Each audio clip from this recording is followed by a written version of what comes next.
Bonjour à tous. Après la Normandie, nous voici arrivés dans le sud-ouest, et plus précisément à Ourtin, sur le lac d'Ourtin.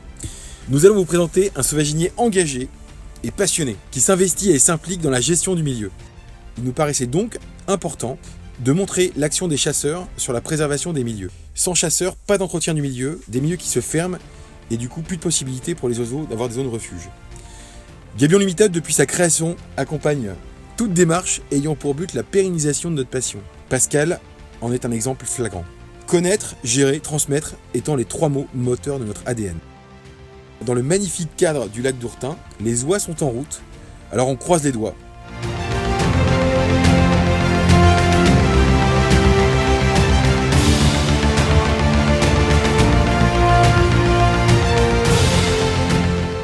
Nous avons une centaine d'installations sur les 2 communes, entre Ourtin et Carcan, en privé et communal. Il faut compter 3-4 personnes par installation qui y chassent.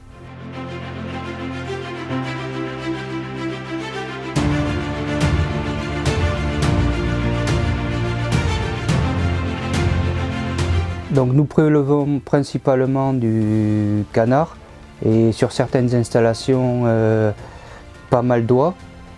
C'est un petit peu l'importance de ce plan d'eau qui fait la valeur de ça par rapport aux oies. J'y chasse moi depuis une trentaine d'années et depuis 16 ans j'y amène ma fille qui maintenant en a 18. Donc elle a vu pas mal de gibier, pas mal d'oiseaux. Elle connaît cette chasse, je ne vais pas dire par cœur, mais dans ses lignes elle la connaît pour l'avoir vécue depuis pas mal d'années. Donc j'y ai participé et j'ai découvert la chasse au gibier d'eau par mon grand-père qui m'a mené tout petit parcourir le marais depuis pratiquement maintenant une quarantaine d'années, voire un peu plus. Je l'ai fait découvrir au travers de ma fille quelques années plus tard. Je lui ai passé, on va dire un petit peu, le relais pour qu'elle puisse continuer à assouvir sa passion et ma passion à travers elle.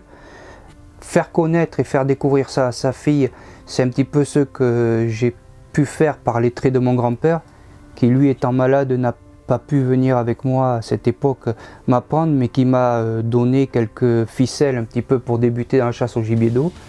Et après, avec l'évolution et la modernisation de la chasse au gibier d'eau, j'y ai pris goût et puis depuis toutes ces années, je ne l'ai plus arrêté. Et je vais passer le flambeau à ma fille en lui apprenant, lui faisant découvrir un petit peu quelques astuces, même si on ne les connaît pas toutes, mais bon, en essayant de partager avec elle tous ces bons moments.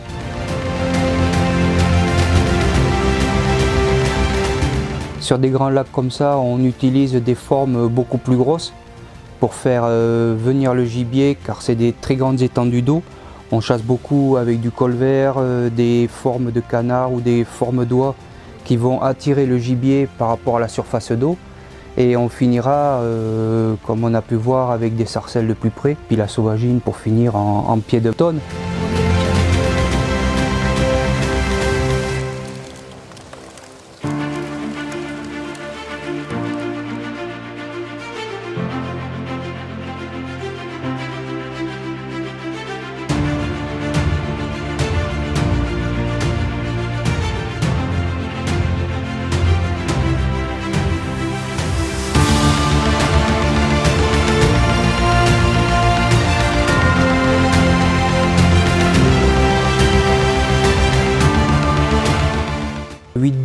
Après ces grosses dépressions, on a un petit peu de migration aussi de canards qui s'est déclenchée depuis 2-3 jours avec une accalmie dans les dépressions.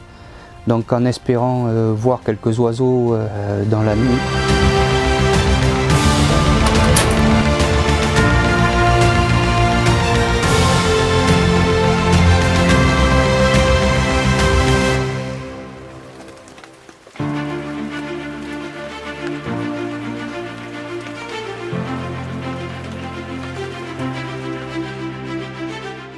Les aménagements que j'ai réalisés un petit peu, c'est pour optimiser la chasse de l'oie en adoucissant les berges sur certains endroits pour avoir du découvert et faire rentrer les oies à pattes sur les bordures. Il me reste encore à aménager la partie sud qui a encore quelques années de travail pour optimiser le relief par rapport à l'érosion. On y arrive un petit peu à regarder sur certaines parties que j'ai réalisées au nord. Il faut quand même 4-5 ans pour pouvoir arriver à un travail comme ça.